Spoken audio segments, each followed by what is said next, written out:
Ngarang New Delhi gi Maharani Bagta asibaksang oina Tadun Ramba Priya Lakshmi gi matangda chap chaba mari makhong thidok chenaba sing Cheirak Pibiyu haina RPI thwale Manipur State Youth Wing gi mafam adugi Sunrise Colony Police Station da takshin khre takshin ba aduda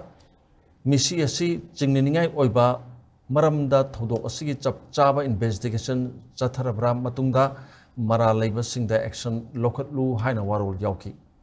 Zerol Pisinba Aduda Marilena RPI Thwale Manipur State Delhi Youth Wing asigi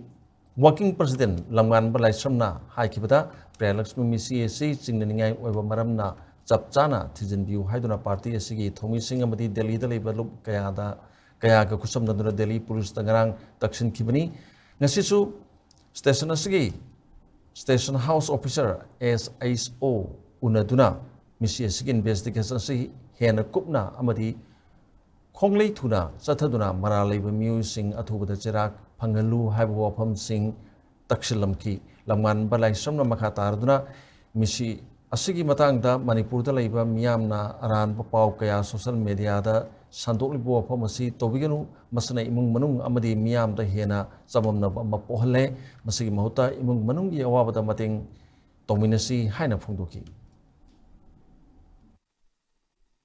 Diam nungai taba thodo ama Manipur gi ichalama unnatural death haitare mafam marang khangdana siraga leiramba sida ngarang dagi khoi RPI gi youth wing amasung Delhi da leibiriba atop lup singa pullaga police station akan pressure piduna thoiba thodo si yang kupna interrogate tawraga culprit general culprit singsu book tawnaba gidama ngarang dagi khoi yam kanna chenja chongdaduna ichal sigi justice pangnaba kan honajari khoi family ga su both financially physically attached pullaga mateng pangjari ngasisu makha tabi interrogation du yam progress lainaba akhoi amuk laksabani ngasisu leptana justice pangdriboba akhoi party side among Delhi da leibiriba lup singa pullaga khoi makha tana angang asigi chapchaba justice pangdriboba akhoi changsin jagi